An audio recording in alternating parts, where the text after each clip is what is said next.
Hello guys, welcome to Psychology of Freedom. So panibagong topic tayo ngayon kasi na-request na rin ito sa akin before. Ano ba yung difference ng mga interaction style, mga temperament, 'di ba? So magsisimula tayo sa direct or informative. Ito yung dalawa sa mga interaction style na ginagamit natin when we are typing people. Siyempre, ituturo ko din para you'll know how to type other people around you to better interact with them or to understand them. And also, you can also utilize this to type yourself, diba? To know yourself more, why you are like that or something like that, to gain more understanding of yourself, diba? So, anong difference nitong direct versus informative? Yung mga direct na tao, they say exactly what they mean. Hindi sila nagpapaligoy-ligo eh. So, diretso yun, di ba? While yung informative naman, indirect sila. So, hindi nila sinasabi agad kung ano yung ibig nila sabihin. They let you interpret um, what they what they want to say. So, one example, yung direct na tao, ang i-advise niya sa friend niya, wag mo nang pautangin yan. Di naman yan nagbabayad. So, di ba, diretso, di ba? Wala ka nang i-interpret.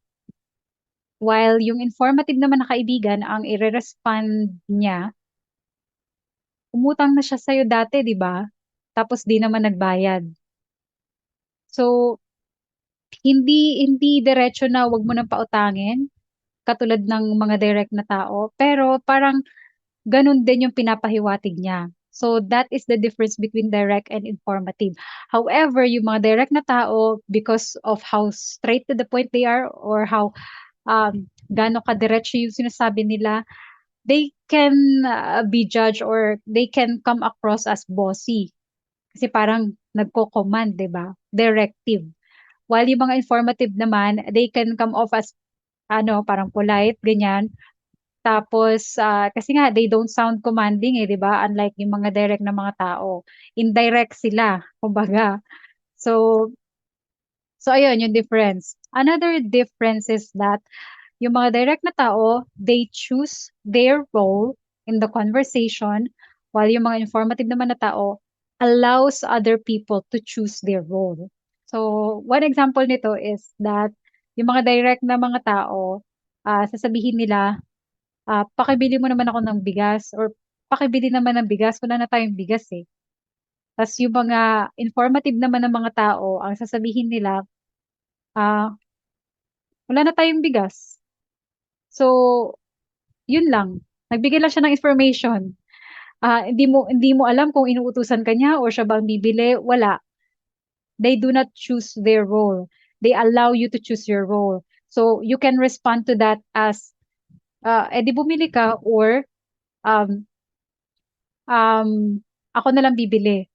So, yun yung difference. They allow you to choose your role. While yung mga direct na mga tao, they choose their role. They can say, um, bili ka naman ng bigas or ako na lang yung bibili ng bigas kasi pupunta naman ako sa grocery store. So, yun yung difference. Ano pang difference?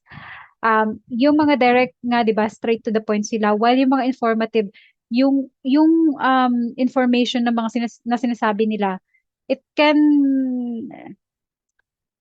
it can be cryptic or um parang hindi mo alam kung ano yung eksakto kahulugan, kailangan mo siyang i-decode.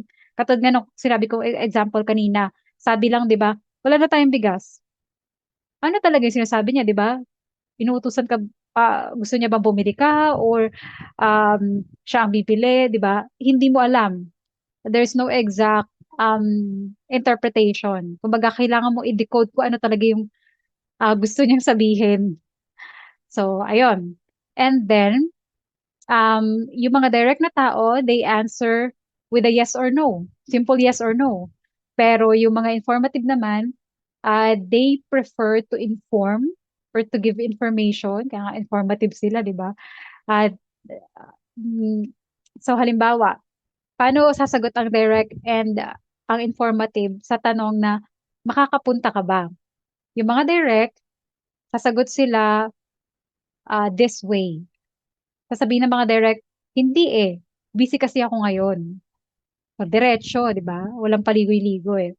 Pero yung mga informative, pag tinanong mo, makakapunta ka ba? Ang pwede nilang isagot, nagsabay-sabay kasi yung pinapagawa na task ng mga boss ko eh. So, although alam mo na hindi siya makakapunta, pero if they don't answer with a simple yes or no. So, parang ganun. They prefer to give you information about their situation, ganyan, instead of just saying yes or no. So, ano pa ba? Yung mga direct na tao, they don't use a lot of words. Sabi ko nga before, di ba? They use as little words as possible. And then, kumbaga, siksik na siya. Kunti yung sinabi niya, pero siksik na siya. Andun na lahat. Pero yung mga informative, they use lots of words and they inform a lot. Kwento sila ng kwento. Kaya nga sinabi ko before, di ba? Ang mga informative na tao, they are storytellers. So, pag may kakilala kayo, tinanong mo ng yes or no question, yes or no lang yung sagot, pero ang dami niya nang nasabi. Chances are, he or she is an informative type of person. So, ganun siya. Ano pa?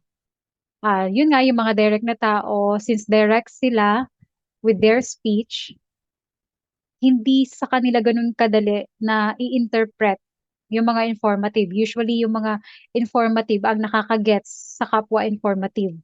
And then, ayan, so to give you an actual example, concrete example, I'll show you this video. Ano yung sisihan sa amin na lang. Nakakatuwa po kasi parang syempre bukod po sa kalayaan na pakiramdam, bukod sa freedom, sige, sabay tayo, one, go. Parang gusto mo kasabayan. So, sister, di ba tinype ko na siya before? Hulaan nyo yung statement na yon, yung last statement niya. Parang gusto mo kong sabayan. Hulaan nyo kung informative yun or direct. So, yung statement niya na yun ay informative. Kasi if he is direct, ang sasabihin niya kay Josh, huwag mo akong sabayan. 'Di ba? They sound commanding, 'di ba? Ganun lang yung words, little words lang pero nandun na agad yung meaning. Pero kay Stel, parang hindi siya hindi siya nag-command.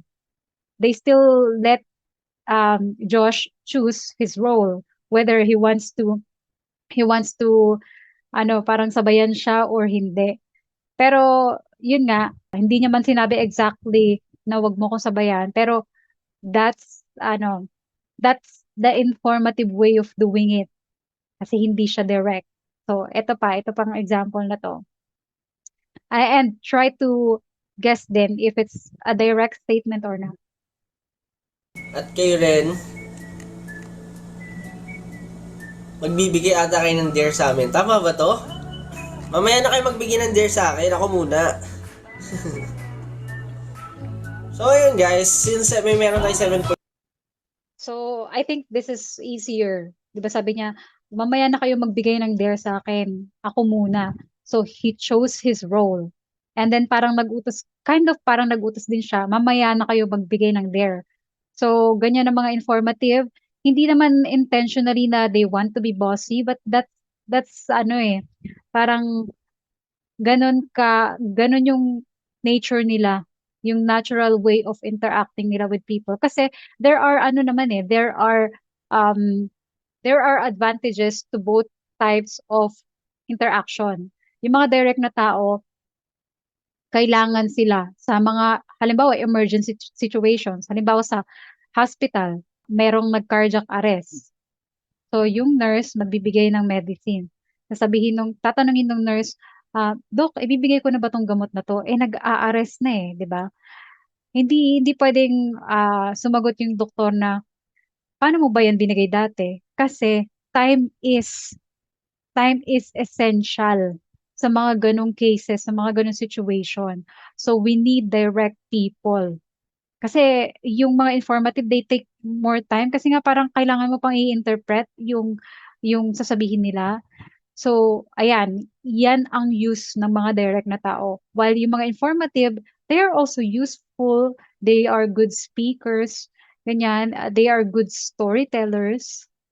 So, wala namang better or worse interaction style kasi both are needed, like yung informative and direct, kailangan sila. So, ayun lang, ayun yung difference. Sana may natutunan kayo and sana you can use that to be able to figure out your interaction style and figure out other people's interaction style and syempre para ma-figure out nyo din kung ano yung personality type nyo and yung personality type ng ibang tao. And then syempre, knowing this, you will understand people more. So, ayan lang. Thank you very much for watching. See you sa next video.